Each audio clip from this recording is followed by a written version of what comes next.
Nothing ever slows it down, and the mess is no love. Our house in the middle of our street, our house that was where we used to sleep. Our house in the middle of our street.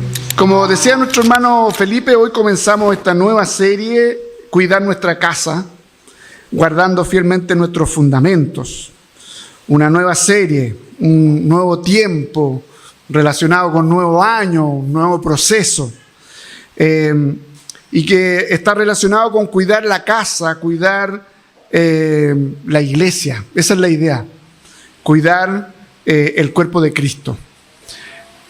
Hace algún tiempo hubo una serie parecida a esta, ¿ya? Y está relacionada porque la anterior, que no sé si ustedes se recuerdan el nombre de la anterior, que está basada en la primera carta a Timoteo. ¿Cómo se llamaba? Casa. Y ahora lo que queremos hablar es de cuidar la casa, el hogar, ¿ya? Tenemos la bendición nosotros de que el Señor nos ha hecho parte de su casa, nos ha hecho parte de su familia. ¿Cierto? Esa es la tremenda y mayor bendición. Pero ese privilegio viene con una responsabilidad. Todo derecho tiene una responsabilidad. ¿Sabían ustedes eso, no? En esta cultura de los derechos y derechos y derechos y derechos, todo derecho tiene una responsabilidad. Entonces, el Señor nos ha dado el privilegio de ser parte de su familia, pero nos da la responsabilidad de cuidar la familia, de cuidar la iglesia, de cuidar la casa. ¿Y cómo nosotros podemos cuidarla? Es guardando su palabra, protegiendo a la iglesia, defendiendo a la iglesia, velando por ella. ¿Cómo? A través de la sana doctrina dentro de ella. La iglesia, no solo el liderazgo, la iglesia tiene que velar para que dentro de la iglesia la sana doctrina es la que fluya. ¿Ok? Por lo tanto, no solo los pastores tenemos la responsabilidad de enseñar e instruir la sana doctrina, sino que es deber de ustedes como iglesia de que se predique la sana doctrina y que se enseñe la sana doctrina. No es solamente unilateral, no es solamente de aquí para allá, sino que de allá para acá también, y entre ustedes como comunidad también. Lo maravilloso del Nuevo Testamento es que, si bien es cierto, el Señor establece pastores y maestros para que cumplamos esta función, lo bacán de esto es que el sacerdocio universal nos habla y nos llama a que entre nosotros, como comunidad, como hermanos, también tenemos que velar cuidándonos a través de la sana doctrina. ¿Y qué es la doctrina? ¿Qué es la sana doctrina? Bueno, es todo lo que Dios enseña de sí mismo y de la redención del ser humano por medio de su palabra.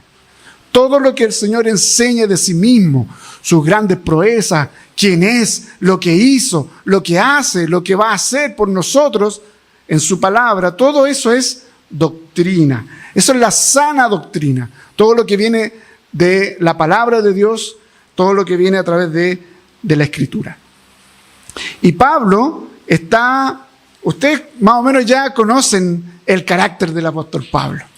Es un grande, aunque los biógrafos dicen que Pablo era chiquitito, piernas arqueadas, chiquitito, bien debilucho. Sin embargo, espiritualmente y teológicamente, filosóficamente, Pablo era un grande. Y él escribe esta segunda carta a su hijo espiritual, Timoteo. Podríamos hablar mucho de esto, pero no nos da el tiempo para ello. Y esta es la última carta que escribe el apóstol Pablo, estando preso por segunda vez en Roma, esperando su ejecución. Nótese el contexto.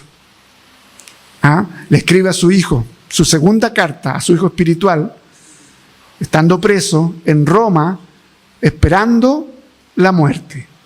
Ese es el contexto. Y el propósito que tiene Pablo en esta carta es encargar a Timoteo que haga todo lo posible para ir ¿a qué? A Roma, a verlo. En este primer texto nos vamos a dar cuenta y a profundizar del tremendo amor que ellos se tenían y de la necesidad que Pablo tenía de ver nuevamente a Timoteo.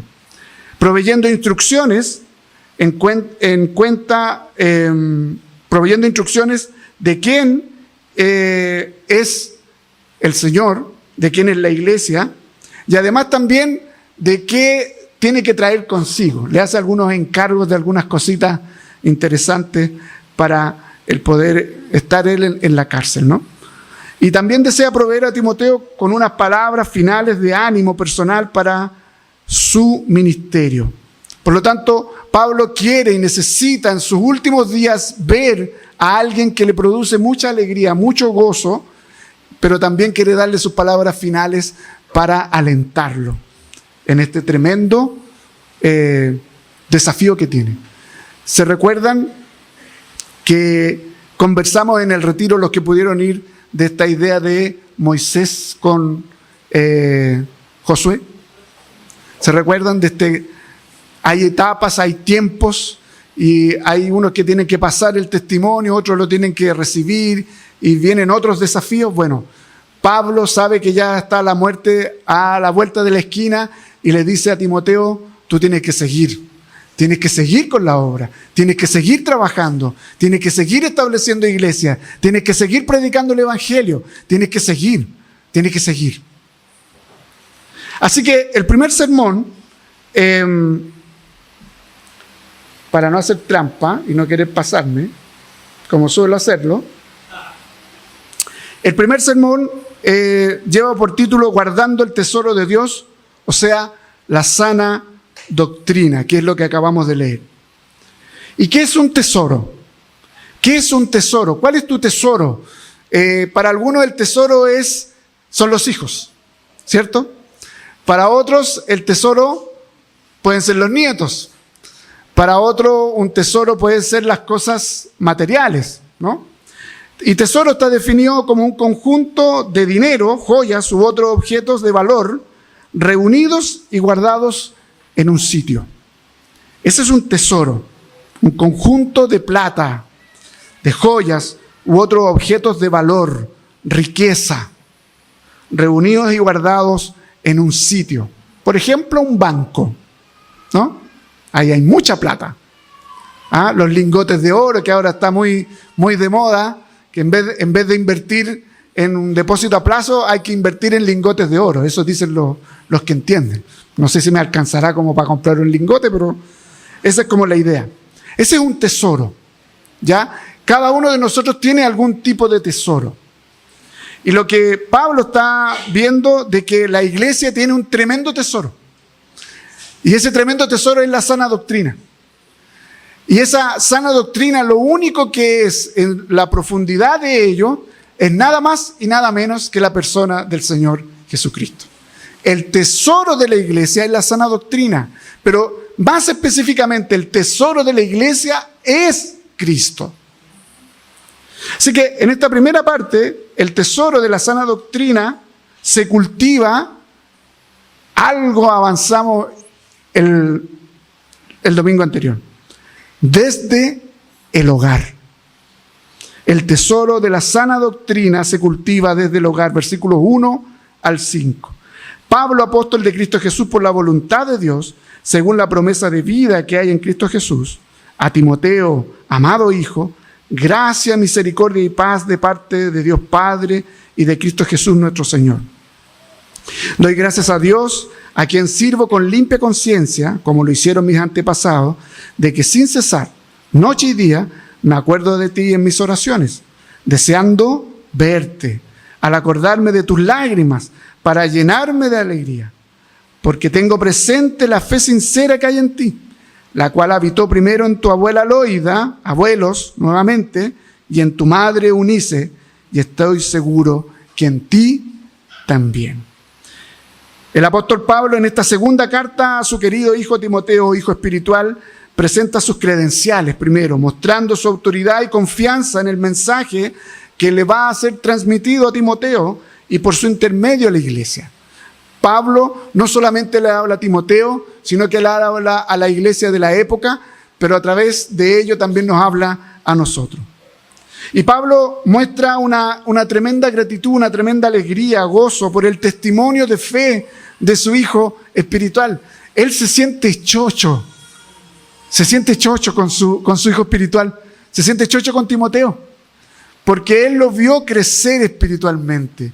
No solamente Timoteo conoció a Cristo por medio de la predicación del Evangelio, de uno de los viajes misioneros del apóstol Pablo, sino que él fue cada vez conociendo más de Jesucristo. Y se fue desarrollando y fue creciendo espiritualmente, fue su partner, lo acompañó. Por lo tanto, él está lleno de gozo por este testimonio de fe, por el testimonio de fe de Timo o de Timoteo, lo que le lleva a mantenerlo en oración y a anhelar volver a verle prontamente. Esto llama la atención, hermano, porque a alguien a quien uno quiere lo debiese estar manteniendo en oración constante. Y una de las cosas más débiles de la iglesia es la oración. Y una de las cosas más débiles de esta iglesia es la oración. ¿Cómo manifiesta el amor el apóstol Pablo a su hijo Timoteo? A través de la oración. Y no es una oración porque le pasó algo, sino que dice que es una oración de día y de noche, es una oración constante. No es que sea literal, que todos los días y todas las noches, pero lo que nos está queriendo decir es que constantemente él ora por Timoteo. Constantemente tú y yo estamos orando por la iglesia. Constantemente tú y yo estamos orando por aquellos que en alguna forma el Señor ha puesto a nuestro alrededor para compartirles el Evangelio. Constantemente tú y yo estamos orando para que otros conozcan al Señor Jesucristo. O las circunstancias de la vida ahogan nuestra misión y se nos olvida orar, manifestar el amor por medio de la oración. El cariño y amor de Timoteo por la obra y por su padre espiritual no solo se vieron reflejados en el servicio fiel de Timoteo. Timoteo era un servidor fiel de Pablo y de la iglesia. Y eso era claro, eso era reconocido por Pablo, eso era reconocido por la iglesia. Pero también se mostraba su amor por la obra y por Pablo, ya que cuando se tuvieron que separar, Timoteo, ¿qué es lo que ocurrió con él? Derramó sus lágrimas. Eso es algo que en algún momento, si es que tú has tenido la oportunidad de tener algún discípulo y te tienes que separar de esa persona, los sentimientos y las emociones afloran. Así como cuando nos separamos de algún amigo, cuando vamos en estas etapas del colegio, la universidad, en el colegio generamos algunos grados de relación, de amistad, en la universidad también, ¿cierto? Y llegan las cosas de la vida que nos separan algunas amistades, se separan algunas relaciones y quedamos un poco tristes por ello. Bueno, dentro de la iglesia, dentro de lo espiritual, también ocurren aquellas cosas y debiesen ocurrir más seguido, porque eso significaría de que estamos más interactuando entre nosotros y menos preocupados de nuestro individualismo. Así que el cariño y el amor de Timoteo no solamente era trabajando fielmente por la obra, sino que sus sentimientos y sus afectos por el apóstol Pablo, quien lo crió de potrillo, espiritualmente hablando, ya no iba a estar más con él. Por eso le dice, quiero verte, necesito verte, porque eso me alegra el corazón. Y hay algo interesante que Pablo vuelve a destacar en Timoteo por tener una fe, dice, sincera o no fingida, tiene algunas traducciones, pero más específicamente una fe no hipócrita. Y uno se empieza a preguntar, ¿puede existir una fe hipócrita? No responda. ¿Sabe por qué no responda? Porque a lo mejor tu fe y mi fe en más de algún momento ha sido hipócrita. ¿Ya? Así que Pero puede existir que nuestra fe sea una fe fingida, en muchos de nuestros casos. Y esta fe fingida o hipócrita quiere decir que finge una cualidad, un sentimiento, una virtud o opinión que no tiene. Que no tiene. ¿Ya? Entonces, Pablo alaba a Timoteo por esta fe sincera, no hipócrita, no fingida, la que le fue, dice, legada ¿por quién? Por su madre y por su abuela. Y aquí es donde se centra esta porción de la Escritura. Timoteo conoció el Evangelio ya grande, ¿no? En una de las predicaciones de Pablo en sus viajes misioneros. Sin embargo, Timoteo es de origen judío. Hay una mezcla ahí, porque el papá es griego. Nótese. La mamá no hizo caso de lo que la palabra dice, que no hay que unirse en yugo desigual. ¿Se entiende, no? Y esa mamá, con esa abuela, con ese padre griego, mamá judía y abuela judía, se encargaron de que, a pesar de ellos haber sido desobedientes en la palabra del Señor, específicamente del Antiguo Testamento, se encargaron de enseñarle a Timoteo, a su hijo, la palabra de Dios. Instruye al niño en su camino y aun cuando fuere viejo no se apartará de él. Ellas dos se llevaron toda esa pega, se llevaron toda esa carga. Porque particularmente, ¿quién tiene que llevar esa carga dentro del ideal cristiano? ¿Quién es?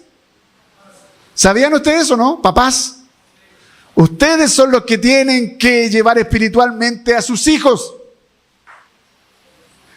Y muchas veces le delegan esa responsabilidad a sus esposas, a las madres. Y son ustedes los que tienen que orar con sus hijos. Son ustedes los que tienen que leer la palabra del Señor a sus hijos. Son ustedes que tienen que corregir en la palabra a sus hijos. Y cuando no puedan, la madre, como esta ayuda idónea, va a hacer ese trabajo también, como ocurrió en este caso. Pero el principal es el hombre. Así que no se olviden de esa responsabilidad. Sin embargo, aquí no estaba el padre, y lo que ocurre es que tanto la mamá como la abuela se encargan de educar, de instruir a Timoteo en la palabra del Señor.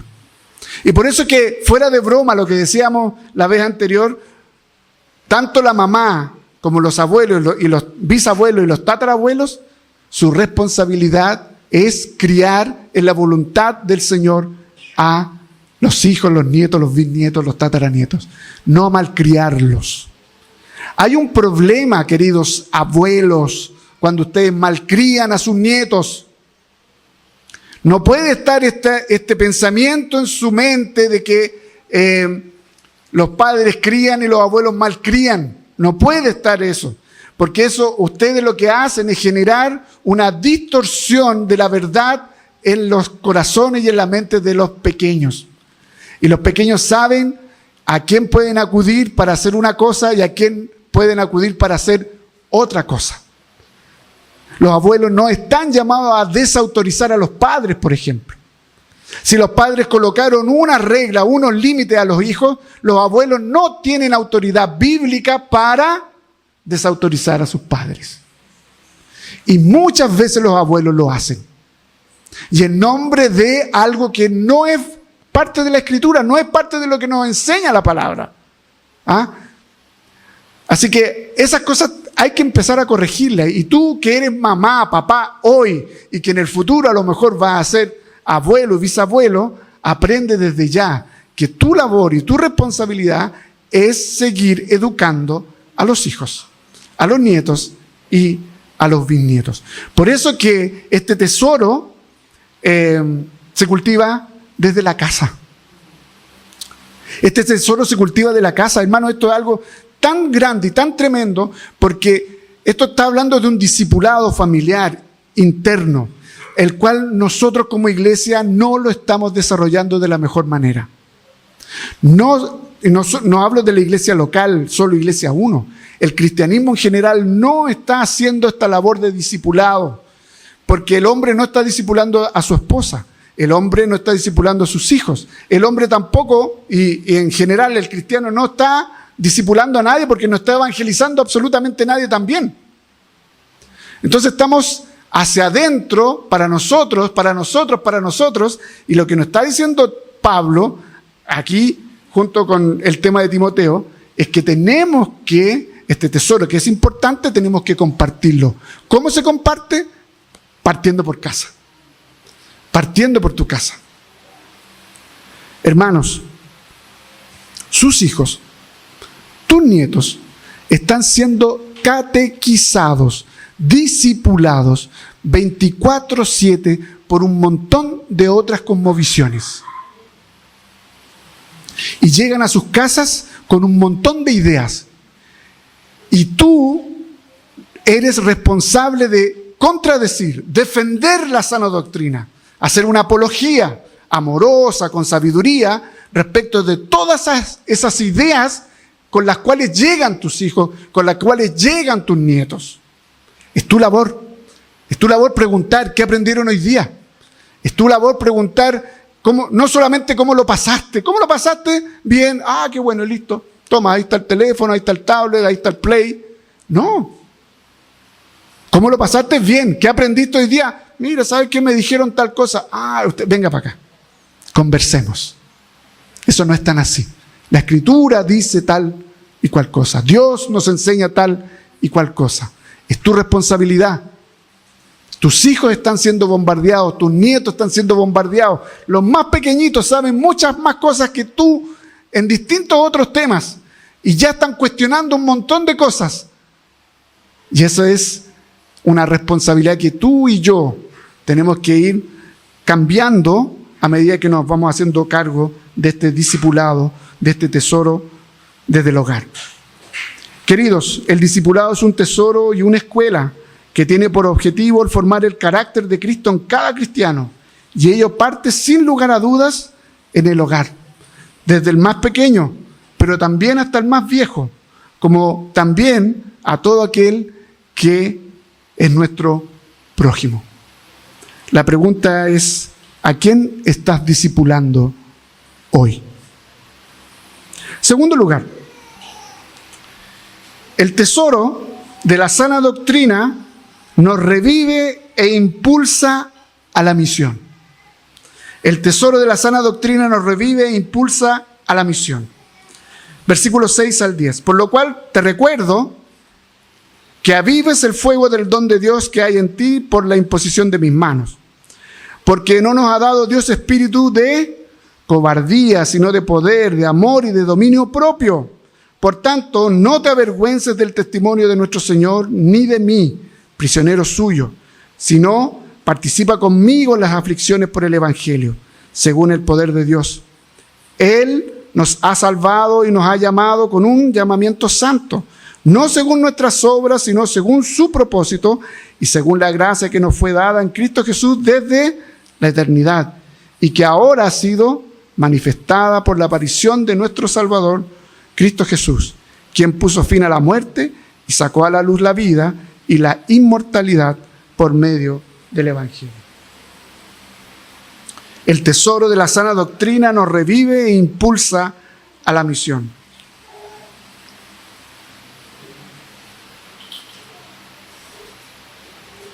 Pablo ahora pasa a animar a Timoteo. Y aquí me hice la pregunta, ¿por qué tiene que animar a Timoteo? ¿Sabían ustedes que entre la primera y la segunda carta de Timoteo, 25 veces, por lo menos, de diferentes formas, Pablo anima a Timoteo? Lo anima a ser valiente, a no huir de la confrontación, a levantarse cuando de levantarse, a ser fuerte. Esto era algo que Timoteo, siendo la persona que era, necesitaba constantemente escuchar. ¿Se recuerdan este texto? Sé fuerte y valiente, no temas y ni desmayes. Bueno, Pablo constantemente lo tenía que hacer con Timoteo. ¿Saben por qué? Por dos razones. Timoteo era tímido. Yo no tenía idea que Timoteo era tímido. Y por la tremenda persecución que había de la iglesia en la época, lo que trajo a Timoteo fue un bajón. Fue un bajón. Ya no estaba su partner, su padre espiritual, por una parte. Ya no estaba a quien él podía acudir. Ahora él tenía que poner el pecho a las balas. Y había una persecución tremenda. Estaban muriendo sus hermanos. Estaban siendo torturados sus hermanos. Entonces la cosa se estaba poniendo bastante compleja. Y él tenía que asumir esa tremenda responsabilidad de llevar una iglesia. Pero además era tímido. Es complejo trabajar la timidez. Es complejo trabajar el temor. Así que aquí cuando el texto bíblico en el original habla de avivar, significa enciende de nuevo o mantén la llama con toda su intensidad. Entonces, te recuerdo, te recuerdo es porque ya le había dicho varias veces te animo. ¿Ah?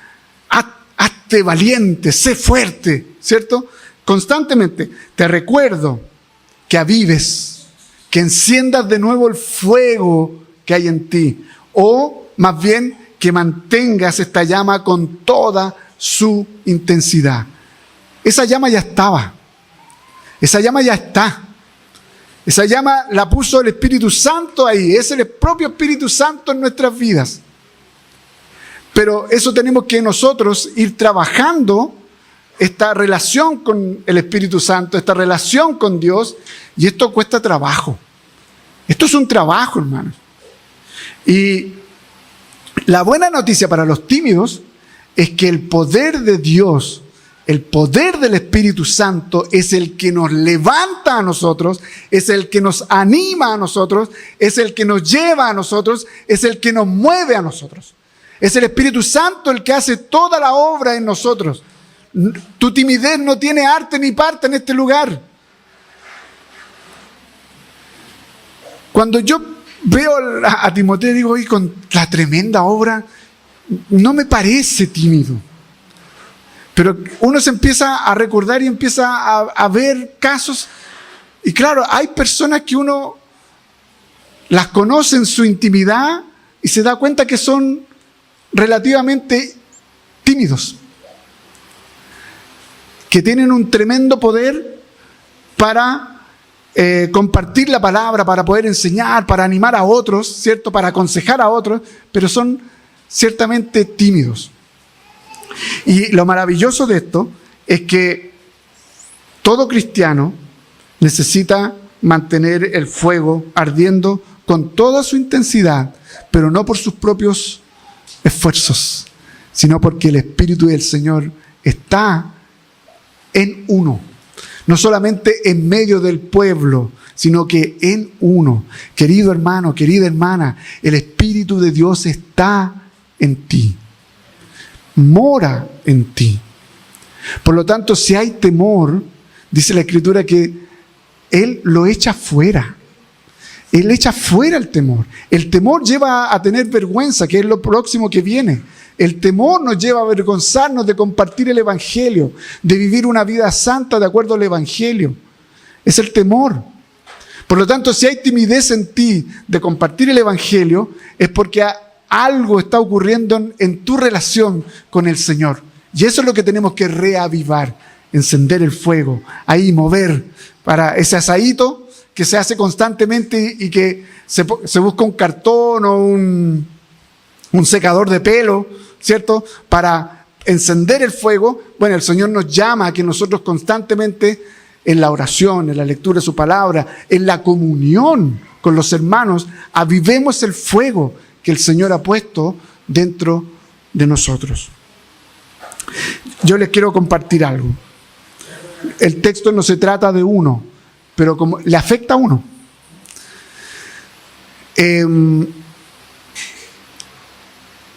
A mí me cuesta salir a evangelizar. Me cuesta un montón, de verdad. Y le doy la vuelta, y ojalá vayan otros y yo los arengo, vayan nomás. Y oro por ellos y les pongo las manos y que vayan en el nombre del Señor. Me cuesta un montón. Y a ratos me descompone. Y ese es el temor. Es puro temor. Es puro miedo. ¿Saben qué me di cuenta? Que es miedo a el rechazo, es miedo al ridículo, el miedo a que te digan algo, cualquier cosa. El miedo a perder un familiar por contarle, hablarle del evangelio, a perder un amigo, etcétera. Un montón de cosas. Sin embargo, ves que me ha tocado esta responsabilidad de compartir el evangelio. Oro al Señor y le digo: Señor, tú tienes que ir conmigo. Yo no puedo. Si dependiera de mí, yo me quedo aquí sentado haciendo monito, me quedo aquí haciendo cualquier otra cosa, hago un estudio respecto de evangelismo, enseño a evangelizar, pero no quiero ir yo. Me da lata, me da cosa, no sé, tengo temor a todo lo que podíamos conversar. Pero una vez orando, y una vez entregado el primer tratado, una vez conversando con la primera persona, esto sin sobre espiritualizar, pero yo veo cómo el Señor dice: vaya, y me pega esa pequeña palmadita, empujón, póngale, pa, y voy. Y después no me doy ni cuenta que estoy hablando con uno, con otro, cuando ya regreso y tomo conciencia de todo lo que se ha hecho, digo: chuta, es tremendo el poder de Dios, porque si fuera por mí, yo no voy. Pero como está el poder de Dios en mí, es ese poder el que me mueve. Ese mismo poder es el que te puede mover a ti. Ese mismo poder es el que nos puede mover como iglesia a compartir el evangelio. Así que Pablo continúa arengando a Timoteo, a quien tiene que vivir según el espíritu que Dios le ha dado, que nos ha dado, un espíritu de poder, un espíritu de amor, un espíritu de dominio propio. Mire, estudiando esto, entendí que a Timoteo era tal lo que lo desconcertaba esta cuestión, que se ponía nervioso. Se complicaba todo. Mire, la visión que yo tengo que decirle, yo tenía una visión más pro de Timoteo, así como: ya aquí voy. Y me doy cuenta que no. Y el Señor nos usa aún en nuestras debilidades y con nuestras debilidades. En ninguna parte del texto dice que se le quitó la timidez, sino que dice que lo usó poderosamente por medio de su espíritu. Y lo encachado de todo esto es que cuando nosotros actuamos de esa manera y nos dejamos llevar por el Espíritu de Dios, no nos damos cuenta que eso que nos atemorizaba ya no es parte de nuestro temor. Qué bonito sería que nos entregáramos más en las manos del Señor. Qué bonito sería que confiáramos más en Él y dejarnos más usar por Él. Seríamos más instrumentos de bendición y alcanzaríamos a más personas, a más gente. No para agrandar el número de la iglesia, sino que entendiendo de que hay personas que necesitan a Cristo. Y para afirmar la fe de Timoteo, Pablo hace un abstract o un resumen de las diferentes verdades fundamentales. Hermano, cuando leí esto dije: Señor, a veces se me olvida esto. A lo mejor a ti a veces se te olvida y nos quedamos en las ramas, se nos olvida lo trascendental de las verdades del evangelio. Por ejemplo, dice Jesús me salvó y me llamó. ¿Cuántas veces se te olvida a ti y a mí que Jesús nos salvó, que te salvó y que te llamó? Producto de tu pecado, a lo mejor. Producto de nuestro pecado que nos hace vernos indignos. ¿Será que Jesús me habrá salvado? ¿Será que Jesús me habrá llamado? Pablo habla con convicción: Jesús nos salvó y nos llamó para santificarnos en Él. Mira, esta salvación no depende de ti porque fuiste salvo antes de que fueran creadas todas las cosas. O sea, hello con eso. Nosotros que somos calvinistas y la predestinación y la elección incondicional y toda la bola, se nos olvida muchas veces. Se nos olvida y dejamos que otras cosas amarren nuestro corazón.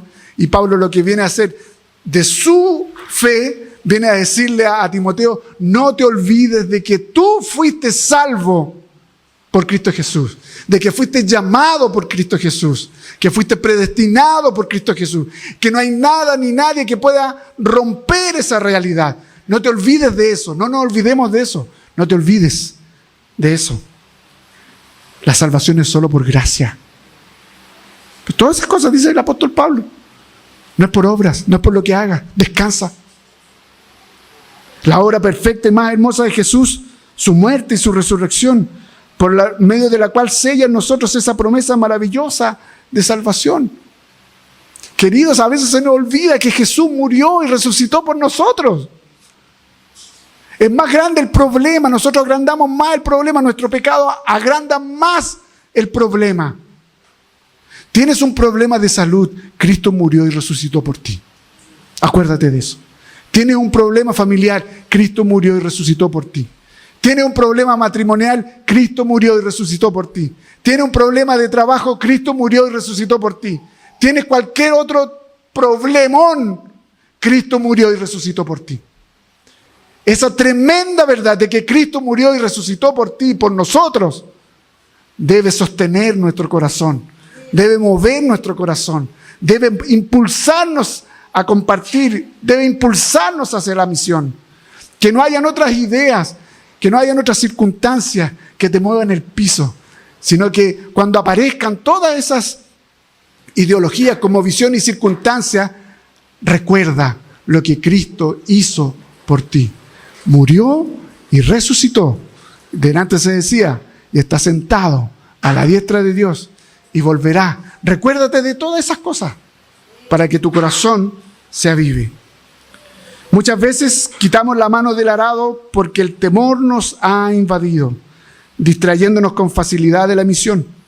Por ello, que es importante estar constantemente alentándonos, exhortándonos y repitiéndonos la verdad de que Cristo está en medio nuestro y que Cristo está en nosotros.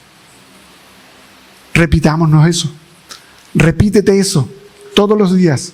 Catecismo ahí para los intermedios que me tocó hacerle la clase. ¿Qué era catecismo? Repetir para recordar, repetir para recordar. Por eso se crearon los catecismos. Repetir preguntas para recordar la verdad del Evangelio. Repítete la verdad del Evangelio todos los días. El Señor murió, resucitó por mí. El Señor murió y resucitó por mí. Hoy voy a enfrentar el día con esa verdad. Y quizás qué cosa el Señor va a hacer contigo. Tercero y último. El tesoro de la sana doctrina afirma nuestra fe en tiempos contrarios. ¿Usted cree que estamos en tiempos contrarios al Evangelio, no?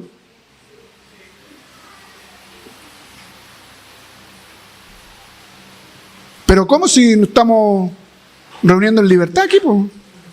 ¿Hay alguna restricción a que nos podamos reunir? Aparte de que viene seguridad ciudadana cuando hacemos comunidad misional.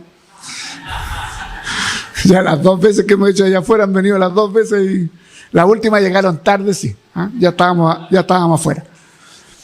¿Hay alguna restricción en nuestro país para compartir el Evangelio? ¿Para predicar la palabra? No la hay, ¿cierto? Pero ¿hay una contrariedad al Evangelio? ¿Hay una sociedad que está en contra del Evangelio? Claro que sí. Y por eso es que es importante este tesoro de la sana doctrina. Porque a la iglesia pueden entrar un montón de ideas, un montón de ideologías, un montón de cosmovisiones, que si no son depuradas, confrontadas por el Evangelio, pueden hacer estragos en la iglesia. Por ejemplo, cuando tu ideología política te domina más que tu fe en Cristo, es un peligro. Es un peligro. Cuando tú pierdes familia, cuando tú pierdes amigos, cuando tú pierdes hermanos en Cristo por la ideología política, es que ese es tu Dios. No el Dios de la Escritura, no el Dios que murió en la cruz, sino que es aquel que te está gobernando en este contexto, la ideología política. Otro tipo de ídolos que nos pueden gobernar, por ejemplo, el fútbol. Siempre, por supuesto, ¿no? El fútbol. Los colocolinos somos los mejores, ¿no? ¿Quién dijo amén? Vamos por la 35 este año, ¿no? Pero eso Eso es una ideología. Eso es un ídolo. Cuando nosotros nos peleamos con hermanos que son de otro equipo, y de verdad, hermanos, que hay hermanos que se pelean por el Colo y por la U. Usted dirá, no, pero ¿cómo tanto? Y hay familias que se han peleado por los equipos de fútbol. Cuando tú ves eso, tú tienes que decir, oye, aquí hay algo que está gobernando mi corazón. No es Cristo, es otra cosa. Entonces, el tesoro de la sana doctrina afirma nuestra fe en tiempos contrarios, cuando hay un montón de ideologías, un montón de cosmovisiones, un montón de cosas que vienen a confrontarnos y vienen a decirnos, esta es la manera correcta de ver y vivir la vida. Versículo 11 al 14. Para este evangelio yo fui constituido, ¿qué cosa? Predicador, apóstol y maestro. Por lo cual también sufro estas cosas. ¿Pero qué cosa? No me avergüenzo. 2 veces le dice a Timoteo, porque Timoteo estaba empezando a tener vergüenza de predicar el evangelio porque tenía miedo, tenía temor. Entonces le dice, para con tu temor, para tu tontera, tienes el poder de Dios, no te avergüences. Yo no me avergüenzo, dice Pablo. No me avergüenzo, estoy preso aquí por predicar el evangelio y no me avergüenzo de estar preso por predicar el evangelio. ¿Cómo estarías tú si fueras preso por predicar el evangelio? ¿Estarías feliz? Parece que no. Estaríamos pensando en un montón de otras cosas y no en dar la gloria al Señor por estar preso por predicar el evangelio. Porque mira esta declaración maravillosa y tremenda del apóstol Pablo, porque yo sé en quién he creído y estoy convencido de que Él es poderoso para guardar mi depósito hasta aquel día. Yo sé en quién he creído. ¿Tú sabes en quién has creído? ¿Tú conoces realmente en quién dices creer? ¿Conocemos a Cristo realmente en la profundidad que el apóstol Pablo está diciendo? Yo sé en quién he creído. Yo lo conozco. Él no defrauda. Cristo no defrauda. Por lo tanto, deposito toda mi fe en Él y Él va a guardarme hasta el final. Todo aquel que deposita su fe en Cristo Jesús va a ser guardado hasta el final. Esa es una realidad, esa es una verdad. Pero a veces pensamos y sentimos que no vamos a llegar al final. ¿Les ha pasado eso, no? Parece que no vamos a llegar. Parece que cualquier cosita nos va a desprender o se nos va a alargar esta meta. Retén la norma de las sanas palabras que has oído de mí en la fe y el amor en Cristo Jesús. Guarda mediante el Espíritu Santo que habita en nosotros el tesoro que te ha sido encomendado. Pablo expresa que para esto fue llamado. ¿Para qué? Y tú y yo fuimos llamados para lo mismo, para dar buenas noticias. ¿A cuántos este año nuevo diste las buenas noticias de salvación? ¿O te lo pasaste puro carreteando? Fuera de chiste, fuera de broma, puro copete, puro baile, puro asado. ¿A cuántos les dijiste que Cristo murió por ti? Ya, si no fue en el año nuevo porque estaba en otra, al día siguiente, o al tercer día, o al cuarto. ¿Hemos hablado de Cristo en estos últimos días? ¿Hemos compartido de Cristo a otros en estos últimos días? Para esto fuimos llamados, para dar buenas noticias. Ante un mundo caótico, lleno de malas noticias, queridos, llenos de malas noticias. Las peticiones de oración son casi puras peticiones de oración de malas noticias, ¿o no? Ante un mundo lleno de malas noticias, tú y yo hemos sido constituidos para dar buenas noticias a los demás. Incluso dentro de la iglesia se nos olvidan las buenas noticias del Evangelio. Se nos olvida. Y para eso estamos entre nosotros. No se te olvide las buenas noticias. No se te olvide el Evangelio. No se te olvide que Cristo murió y resucitó por ti. No se te olvide. Para esto hemos sido constituidos. Para predicar las buenas noticias. Pablo sabe que va a sufrir. Pablo sabe que va a sufrir por predicar el Evangelio y que está sufriendo por predicar el Evangelio. Pero no se avergüenza de ello, porque ya no tiene temor, ya que el amor de Dios mora en él. 1 Juan 4:18, en la versión NTV, dice lo siguiente: en esa clase de amor no hay temor, porque el amor perfecto expulsa todo temor. Si tenemos miedo es por temor al castigo, y esto muestra que no hemos experimentado plenamente el perfecto amor de Dios. Chiquillo, yo quiero experimentar plenamente el amor de Dios. Yo sé que soy salvo. Yo sé que si me muero hoy, me voy al cielo. Pero yo quiero experimentar plenamente ese amor de Dios en mi vida, aquí y ahora.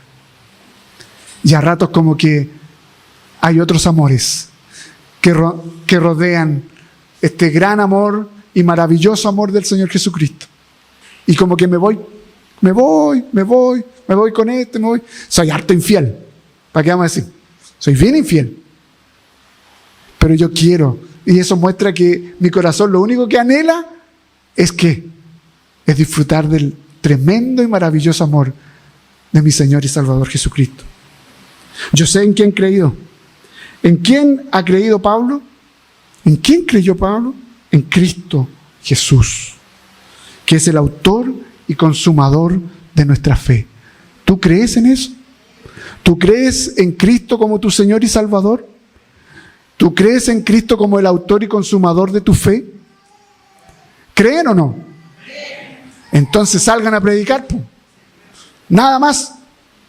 O sea, no hay que ni siquiera hacer talleres de evangelismo. Si tú crees que Cristo murió por ti, no hay que hacer ningún taller de evangelismo.